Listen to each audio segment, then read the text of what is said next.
किसी ने बड़े कमाल की बात कही है कि हौसला न हार गिरकर ए मुसाफिर, अगर दर्द यहां मिला है तो दवा भी यहीं मिलेगी।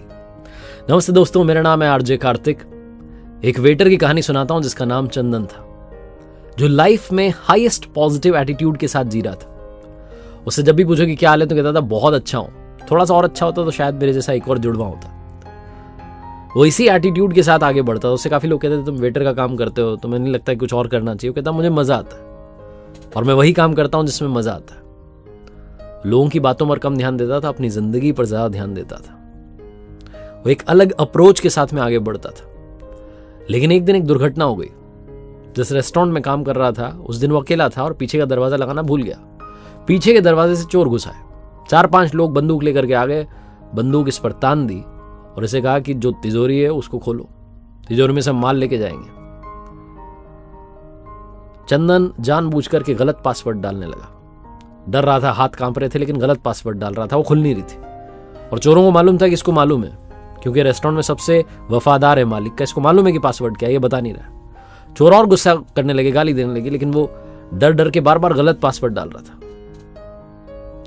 चोरों में से एक जो था उसको बड़ा गुस्सा आया, उसने तुरंत गोली मार दी।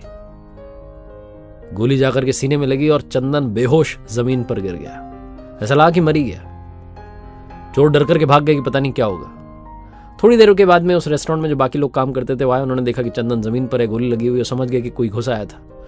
उठा करके उसे अस्पताल ले गए।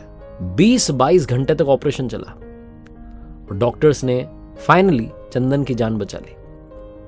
2-3 महीने तक इलाज चला और उसके बाद चंदन को डिस्चार्ज कर दिया गया। चंदन जब घर पर आराम कर रहा था तो उससे मिलने के लिए रेस्टोरेंट का मालिक आया और उसने पूछा कि चंदन कैसे हो। चंदन ने कहा मैं बहुत अच्छा हूं, थोड़ा सा और अच्छा होता तो मेरे जैसा एक और होता, जुड़वा होते हम। जो मालिक था उसने कहा इतना सब तुम्हारी लाइफ में हो गया और तुम अभी भी उसी मुस्कान के साथ बोल रहे हो। चंदन ने कहा सर मालूम है क्या, उस दिन जब मुझे रेस्टोरेंट में गोली मारी चोरों ने, मैं जमीन पर गिरा पड़ा था। मेरे पास में 2 ऑप्शन थे, या तो मैं दुनिया छोड़ के चला जाता या फिर लड़ाई लड़ता और वापसी करता। मैंने दूसरा वाला ऑप्शन चुना। आपको मालूम है जब मुझे अस्पताल ले जाया गया मुझे हल्का हल्का होश आ गया था। मुझे डॉक्टर्स दिख रहे थे, नर्सेस दिख रही थी, ऑपरेशन थिएटर में था मैं, और वो डरे हुए थे। उनके चेहरे बता रहे थे कि वो मेरा ऑपरेशन नहीं करना चाह रहे हैं, उन्हें घबराहट थी कि कहीं मर ना जाए। नर्स ने मुझसे एक सवाल किया कि क्या तुम्हें कोई एलर्जी है? मैंने कहा हाँ। तो उन्होंने पूछा किससे? तो मैंने कहा गोली से, बंदूक की गोली से। और जब मैंने बोला तो समझने लगे और मैंने उनसे कांपती सी आवाज में कहा कि मैं मरा नहीं हूं, मैं जीना चाहता हूं, मुझे जिंदा रखो। मेरी इस बात ने उन्हें बहुत कॉन्फिडेंस दिया। मैं नहीं कह रहा हूं कि मैं अपने कॉन्फिडेंस की वजह से वापसी कर पाया, बहुत अच्छा उन्होंने इलाज किया, शायद इसीलिए मैं जिंदा बच पाया। लेकिन मैंने अपने कॉन्फिडेंस को खोने नहीं दिया। सर, जिंदगी में आप कैसे रिएक्ट करते हैं, जिंदगी यही है। ऐसा लगा जैसे चंदन ने अपने बॉस को नहीं बल्कि हम सबको एक बहुत बड़ी बात सिखाई है कि लाइफ में आपके सामने चैलेंजेस आएंगे, लाइफ आपकी परीक्षा लेती रहेगी। ये अलग अलग सिचुएशंस को आप कैसे रिस्पॉन्ड करते हैं, कैसे रिएक्ट करते हैं, लाइफ वो है। ये छोटी सी कहानी बस ये सिखाती है कि लाइफ में हाईएस्ट पॉजिटिव एटीट्यूड के साथ आगे बढ़ते रहिए। चाहे जो हो जाए ये मान के चलिए कि अच्छा होगा, आज नहीं तो कल होगा, लेकिन सिर्फ और सिर्फ अच्छा होगा। एक बार फिर से वही बात जो अक्सर आपसे कहता हूं, ऊपर वाले के आशीर्वाद के साथ, अपनी मेहनत और अपनों के प्यार के साथ कर दिखाओ कुछ ऐसा कि दुनिया करना चाहे आपके जैसा। किसी ने बड़े कमाल की बात कही है कि आस्था की परीक्षा तब होती है जब हम प्रभु से जो चाहें वो हमें ना मिले, लेकिन तब भी हमारे दिल से धन्यवाद निकले। नमस्ते दोस्तों, मेरा नाम है आरजे कार्तिक। एक छोटी सी कहानी सुनाता हूं भगवान के प्रिय भक्त की, जो मंदिर में जाता था, पूजा अर्चना करता था, भगवान के बड़ा करीब था। एक दिन उसने भगवान से कहा कि भगवान, आप कब तक यहां मूर्ति बन के खड़े रहेंगे? आज आप जरा घूम आइए, आपकी जगह मैं खड़ा हो जाता हूं, अगर आप मुझे आज्ञा दें। भगवान ने कहा ठीक है, मैं चला जाता हूं, लेकिन एक बात का ध्यान रखना, और वो एक बात यह है, शर्त यह है कि यहां जो भी आए दर्शन के लिए, जो भी मांगे, जो भी करे, जो भी हो, तुम कुछ मत बोलना, तुम कुछ मत करना, बस मूर्ति बनकर खड़े रहना। मैंने सबके लिए प्लान बना रखा है, योजना बना रखी है, सबका काम कर दूंगा, तुम कुछ मत बोलना। भक्त ने कहा ठीक है, जो आज्ञा। भगवान चले गए। भक्त वहां मूर्ति बन के खड़ा हो गया। भक्त आते रहे जाते रहे दर्शन के लिए। एक व्यापारी आया, प्रणाम किया। प्रणाम करके जब पलटा तो उसकी पॉकेट में से, उसकी जेब में से पर्स गिर गया। व्यापारी ने ध्यान नहीं दिया, वो चला गया। व्यापारी के जाने के बाद में एक गरीब व्यक्ति वहां आया, भगवान को प्रणाम करने लगा और गिड़गिड़ाने लगा, कहने लगा कि भगवान, मेरे घर में खाने के लिए कुछ नहीं है, बाल बच्चे भूखे हैं, कुछ कृपा कर दीजिए, कहीं से पैसा मिल जाए। ये बोल करके प्रणाम करके जब वो पलटा तो उसे वो पर्स दिख गया। उसने पर्स उठा लिया, भगवान को फिर से प्रणाम किया, दंडवत प्रणाम किया, कहने लगा आपकी तो कृपा, आपका चमत्कार है, और खुश होकर के वहां से चला गया। ये सब वो भक्त देख रहा था जो मूर्ति बन के खड़ा था और सोच रहा था ये क्या हो गया, चोरी करके ले गया। उस गरीब व्यक्ति के चले जाने के बाद में वहां पर एक नाविक आया, नाव चलाने वाला, आकर के प्रार्थना करने लगा, प्रणाम करने लगा और कहने लगा कि भगवान, मैं 15 दिन के लिए समुद्री यात्रा पर जा रहा हूं, आप देख लेना मेरी यात्रा सही से हो जाए, मुझे संभाल लेना, घर वालों को संभाल लेना, सब कुछ आपके हवाले, मेरी यात्रा सफल बनाना भगवान। ये बोलकर के उसने प्रणाम किया और जब वो पलटा तो पीछे पुलिस खड़ी हुई थी। वो व्यापारी खड़ा हुआ था जिसका पर्स गिर गया था। वो आरोप लगा रहा था कि इस नाविक ने वो पर्स चुराया क्योंकि मेरे बाद में ये आया है। पुलिस वाले उस नाविक को पकड़ करके ले जाने लगे। वो नाविक बोल रहा था कि अरे मैंने कोई पर्स नहीं देखा ही नहीं, मैंने तो कोई पर्स, लेकिन पुलिस वाले सुन नहीं रहे थे क्योंकि व्यापारी का आरोप था। तो उस नाविक को ले जाने लगे, तभी वो भक्त जो मूर्ति बन के खड़ा था वो कहने लगा कि अरे इसने नहीं चुराया है, इससे पहले गरीब आदमी आया था वो चुरा के ले गया, उसके घर जाओ, मिल जाएगा अभी। पुलिस वाले पहुंच गए उस गरीब आदमी के घर, उसके घर से पर्स मिल गया, उसको पकड़ के ले गए, जेल में बंद कर दिया। नाविक जो था वहां से चला गया। शाम में भगवान आए। भगवान आए तो उस भक्त ने उनको सारी बात बताई कि भगवान आज ये सब हुआ। भगवान ने कहा मैंने तुम्हें क्या शर्त बताई थी, मैंने तुम्हें कहा था कि तुम यहां खड़े रहना, कुछ मत करना, बस खड़े रहना। मैंने सबके लिए योजना बना के रखी है, तुमने सारा काम बिगाड़ दिया। उस व्यापारी की जेब से पर्स गिर गया था, उसमें इतने पैसे नहीं थे कि उसका नुकसान हो जाता, वो बहुत बड़ा व्यापारी है, लेकिन वो पर्स जिस गरीब इंसान को मिला था उसके परिवार का खर्चा चल जाता, उन्हें भोजन मिल जाता। वो लेके चला गया था पर्स। उसके बाद जो नाविक आया था, वो नाविक जिस 15 दिन की यात्रा पर जाने की बात कर रहा था, वहां भयंकर तूफान आने वाला था, उसकी जान जानी पक्की थी, उसकी पत्नी विधवा हो जाती। इसीलिए मैंने योजना बनाई थी, तुमने सारा काम बिगाड़ दिया, तुमने उस गरीब आदमी को जेल में डलवा दिया, उस नाविक को यात्रा पर भेज दिया, अब उसकी जान चली जाएगी, उसकी पत्नी विधवा हो जाएगी। भक्त जो था वो जमीन में लेट गया, प्रणाम करने लगा, माफी मांगने लगा कि कुछ तो कर दो। भगवान ने कहा अब तो सब बिगड़ गया। छोटी सी कहानी, लेकिन सार ये है कि प्रभु ने सबके लिए प्लान बनाया हुआ है, योजना बनाई हुई है। तो अगर आपके मन का नहीं भी हो रहा है, जो आप चाह रहे हैं वो आपको नहीं भी मिल रहा है, तब भी आपके दिल से धन्यवाद निकलना चाहिए, क्योंकि उस पर आपका भरोसा प्रगाढ़ होना चाहिए। एक बार फिर से वही बात कहूंगा जो अक्सर आपसे कहता हूं, हमेशा कहता हूं, ऊपर वाले के आशीर्वाद के साथ, अपनी मेहनत और अपनों के प्यार के साथ कर दिखाओ कुछ ऐसा कि दुनिया करना चाहे आपके जैसा। किसी ने बड़े कमाल की बात कही है कि आपका कद चाहे जितना लंबा हो, आप आने वाले कल को कभी देख नहीं सकते। नमस्ते दोस्तों, मैं हूं आरजे कार्तिक। एक छोटी सी कहानी सुनाता हूं। एक बार भगवान विष्णु जी अपनी सवारी गरुड़ पर सवार होकर के कैलाश पर्वत पहुंचे भगवान शिव जी से मिलने के लिए। गरुड़ जी जो इतना तेज उड़ते थे, उनकी रफ्तार का कोई मुकाबला नहीं था। कैलाश पर्वत पहुंच गए, भगवान विष्णु जी भगवान शिव जी से मिलने के लिए अंदर चले गए, और गरुड़ जी जो थे वो वहां कैलाश पर्वत की जो खूबसूरती थी उसे निहारने लगे। वो जो प्राकृतिक दृश्य था उसने उन्हें सम्मोहित कर लिया था। वो देख रहे थे कि कितनी सुंदर जगह पर भगवान शंकर जी रहते हैं। तभी उनकी नजर एक छोटी सी चिड़िया पर पड़ी, रंग बिरंगी चिड़िया, छोटी सी प्यारी सी। और उसे देख करके गरुड़ जी सोचने लगे कि ईश्वर ने कितनी खूबसूरत चिड़िया बनाई है, कितनी सुंदर पक्षी ये बनाया है, बहुत ही खूबसूरत है। उसे निहार ही रहे थे कि तभी वहां कैलाश पर्वत पर यमदेव आ गए, यमराज आ गए। उन्हें प्रणाम किया गरुड़ जी ने। यमदेव जो थे उन्होंने आशीर्वाद दिया। उसके बाद यमदेव जो थे वो उस चिड़िया को आश्चर्य से देखने लगे, और देखते देखते वो अंदर चले गए। वो जो बैठक थी जिसमें आए थे वो चले गए, भगवान शिव जी से मिलने वो भी आए थे। अब जब वो अंदर चले गए तो गरुड़ जी को चिंता सताने लगी कि यमदेव ने उस छोटी चिड़िया को इतना आश्चर्य से देखा, इसका मतलब उस चिड़िया का समय आ गया है, अंत समय आ गया है। और जब यमदेव यहां से निकलेंगे बाहर तो उसे अपने साथ लेकर के चले जाएंगे। मुझे इस चिड़िया को बचाना होगा। यही थॉट लेकर के गरुड़ जी सोचने लगे क्या करूं। उनके मन में एक विचार आया। वो पंजे में उन्होंने उस छोटी सी चिड़िया को दबाया और कैलाश पर्वत से उड़ गए।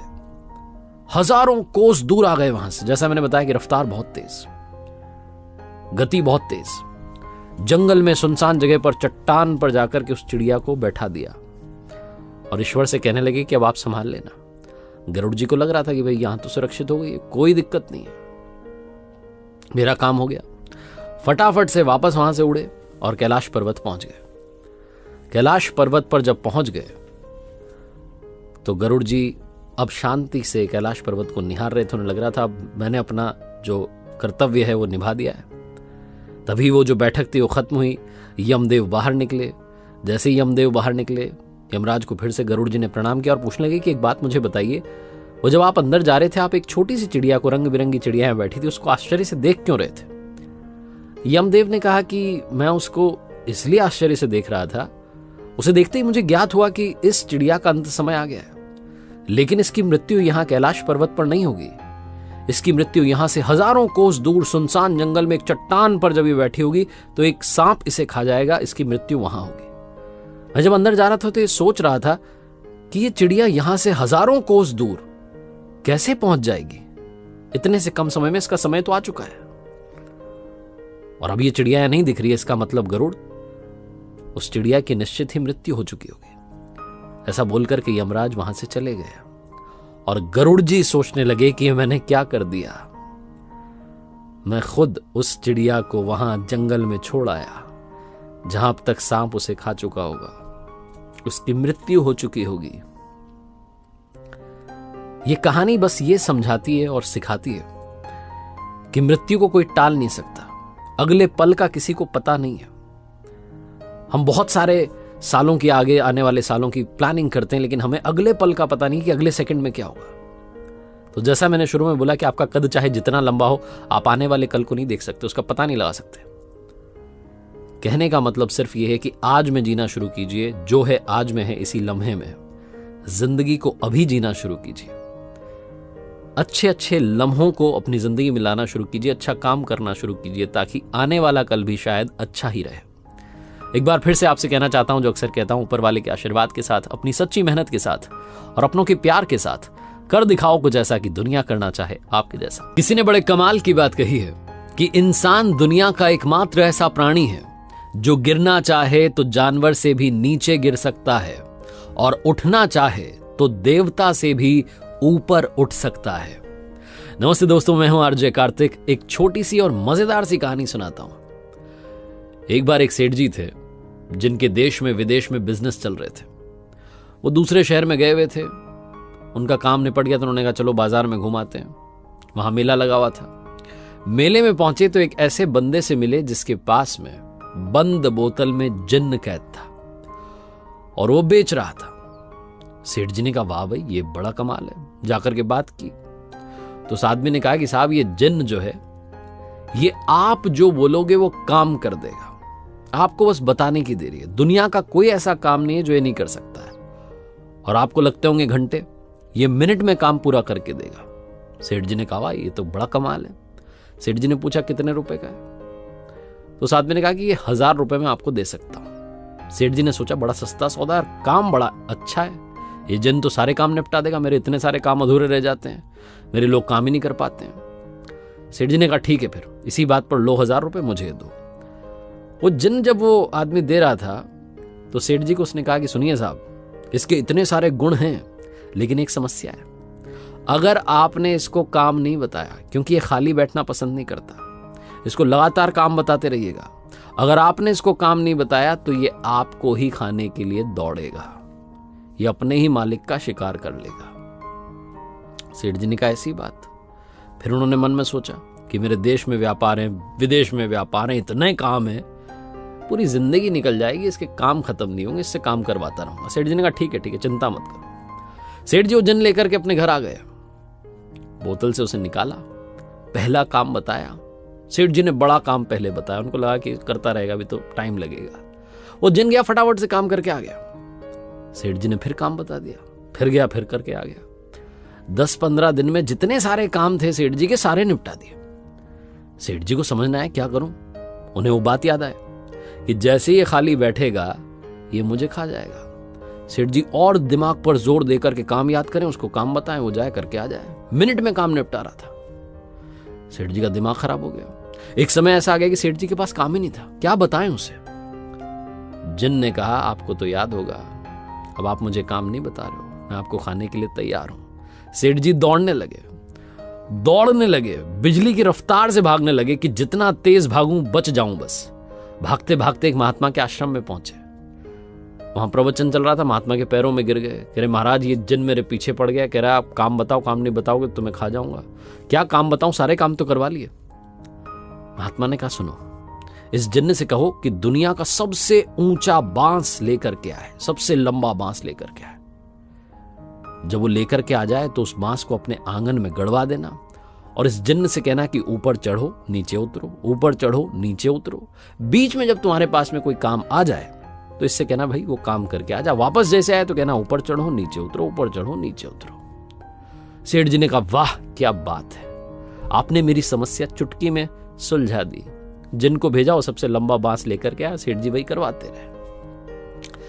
कहानी जितनी मजेदार है, इसका मतलब भी उतना ही मजेदार है। बांस यानी कि आपकी जो दृष्टि है, और ये जिन जो ऊपर नीचे चढ़ेगा, ये है आपका मन।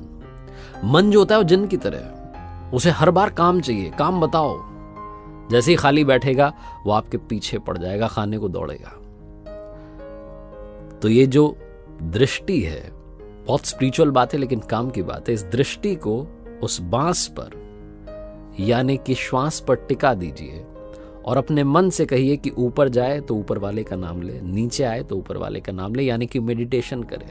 जिस वक्त आप खाली हैं, अपने मन से कहिए कि उसको याद करें, उसका सुमिरन करें, तभी ये जीवन साकार होगा, तभी ये मन पवित्र होगा, तभी इस मन का उद्धार होगा। एक बार फिर से वही बात जो आपसे अक्सर कहता हूं, ऊपर वाले के आशीर्वाद के साथ, अपनी मेहनत और अपनों के प्यार के साथ कर दिखाओ कुछ ऐसा कि दुनिया करना चाहे आपके जैसा। कभी आपने गौर किया है कि आपके सोचते ही कुछ गलत क्यों हो जाता है? वो गलत इसलिए होता है क्योंकि आप सही नहीं सोच पाते। नमस्ते दोस्तों, मेरा नाम है आरजे कार्तिक। एक हुनरबाज की कहानी सुनाता हूं, आपको सारी बात समझ आएगी। एक ऐसा व्यक्ति था जो दुनिया के किसी भी ताले को खोलने की ताकत रखता था। कई बार तो उसने ऐसे ऐसे ताले खोले थे जिनकी चाबियां पता नहीं कितने साल पहले गुम हो चुकी थी, लेकिन फिर भी वो अपनी ट्रिक्स लगा करके, अपनी ट्रिक्स का इस्तेमाल करके ताला खोल देता था। लोग उसे तालों का जादूगर कहते थे। उसे कई बार एग्जीबिशन में बुलाया जाता कि भैया यहां पर भी कुछ ताले मिले हैं पुराने, क्या आप इन्हें खोल सकते हैं। कई बार उसे टीवी शोज में बुलाया जाता, उसके इंटरव्यूज लिए जाते। वो धीरे धीरे पॉपुलर होता जा रहा था। एक बार एक बड़े बिजनेसमैन ने सोचा कि क्यों ना इसको लेकर के एक बड़ा कंपटीशन करते हैं, ऑडियंस बुलाते हैं वो। तो इस हुनरबाज को न्योता दिया गया कि क्या आप आना चाहते हैं। इसके लिए इनाम भी रखा गया कि 10 लाख रुपए आपको दिए जाएंगे, आप पधारें। इसने खुशी खुशी हाँ भर दी। ये पहुंचा तो एक स्विमिंग पूल के किनारे ऑडियंस को बैठाया गया था, स्टैंड लगाया गया था। सबके हाथों में मोबाइल थे, सब लोग वीडियो बनाने के लिए तैयार थे कि जैसे ही हुनरबाज आएगा उसके टैलेंट को हम भी फटाफट से वायरल कर देंगे। ये वो लोग एक्साइटेड थे। ये व्यक्ति वहां पहुंचा तो जो ऑर्गेनाइजर था उसने इसे कहा कि आपको तैरना आता है? इसने कहा हाँ मुझे तैरना आता है, मैंने सीखा था बचपन में। तो इसे बताया गया कि ये बड़ा सा बॉक्स है, इसमें आपको बैठना है। इस बॉक्स को हम स्विमिंग पूल के अंदर उतारेंगे। जैसे ये बॉक्स नीचे तल में जाएगा, आपको ताला खोलना शुरू करना है और फटाफट से ताला खोल करके बाहर निकल आना है। इन केस अगर वो ताला ना खुले तो एक इमरजेंसी बटन दिया गया, पैनिक बटन दिया गया, आप उसे दबा दीजिएगा ताकि हमारी टीम को पता चल जाए कि आप संकट में, आपका दम घुट रहा है, सांस नहीं आ रही। फटाफट से इस बॉक्स को बाहर खींच लिया जाएगा। ये व्यक्ति हंसने लगा जो हुनरबाज था कि क्या बात कर रहे हो, इसकी कभी जरूरत नहीं पड़ेगी, फटाफट ताला खोल के चुटकियों में बाहर आता हूं। बहुत ज्यादा कॉन्फिडेंस था इसको। इसे बॉक्स में बिठाया गया, नीचे उतारा गया। जैसे ही ये तल में पहुंचा उस स्विमिंग पूल के, इसने ताला खोलना शुरू किया। लेकिन कमाल ही हो रहा था कि ताला खुल नहीं रहा था। सारी ट्रिक्स इसने आजमा ली लेकिन वो ताला खुल ही नहीं रहा था। इसने अब तक जितने फॉर्मूला सीखे थे, जो जो इसको तरीका मालूम था ताला खोलने का, वो खुल ही नहीं रहा था। इसका जो दम था अंदर घुटने लगा था। इसे ऊपर से ऐसा लग रहा था कि इतनी सारी भीड़ बाहर बैठी हुई है, मेरा मजाक बन जाएगा। वो परफॉर्मेंस प्रेशर इस पर हावी हो रहा था। ये बहुत ज्यादा सोच रहा था लेकिन ताला नहीं खोल पा रहा था। फाइनली इसने डिसाइड किया कि जान है तो जहान है, पहले जान बचाते हैं, बाद में ताले की सोचेंगे, शर्मिंदगी की सोचेंगे। फटाफट से इसने वो पैनिक बटन दबाया। ऑर्गेनाइजर्स थे, उन्हें मालूम चल गया कि अंदर खतरा है। फटाफट से बॉक्स को बाहर निकाला गया। जैसे ही बॉक्स बाहर आया, ये व्यक्ति अपना मुंह छुपाना चाह रहा था। इसे लग रहा था पता नहीं क्या कह रहे होंगे, लोग हंस रहे होंगे। इसने सारा वजन एक साइड डाल दिया, उस साइड जिस तरफ वो ताला लगाया गया था उस बॉक्स में, दरवाजा जिस तरफ था। जैसे इसने अपना वजन डाला, वो दरवाजा खुल गया और इसे रियलाइज हुआ कि वो ताला सिर्फ एक ड्रामा था। एक ड्रामा क्रिएट किया गया था ताकि इसकी असली परीक्षा ली जा सके। ये दौड़ करके ऑर्गेनाइजर के पास गया और जाकर के कहने लगा कि आज आपने मुझे अपनी लाइफ का सबसे बड़ा मंत्र दिया है। कभी कभी ज्यादा सोचना भी खतरनाक होता है। छोटी सी कहानी है, लेकिन आज की लाइफ में, हम सब की लाइफ में इंप्लीमेंट होती है। ओवर थिंकिंग की वजह से कई बार रिश्ते खराब हो जाते हैं। आपको लगता है कि सामने वाला ये सोच रहा हो, वो सोच रहा हो, सब कुछ आप ही सोच लेते हैं और आप उससे बात नहीं करते हैं। जिससे बात करनी उससे बात नहीं करते, अपने दिमाग में खुद से बात करते रहते हैं। ओवर थिंकिंग की वजह से कई बार आप गोल अचीव नहीं कर पाते। आपको लगता है पता नहीं हो पाएगा, नहीं हो पाएगा। आप ज्यादा सोचने लगते हैं, ज्यादा उसको मुश्किल बनाने लगते हैं। सारा खेल दिमाग में है। आसान सोचिए, सिंपल सोचिए, थोड़ा सोचिए, जितना सोचने की जरूरत है। ओवर थिंकिंग से आप अपना ही नुकसान कर रहे हैं। एक बार फिर से आपको बस याद दिलाना चाहता हूं, जो अक्सर आपसे कहता हूं, कर दिखाओ कुछ ऐसा कि दुनिया करना चाहे आपके जैसा। याद रखिए, हर सोमवार सुबह 9:30 बजे मेरे साथ देखिए एक नई कहानी।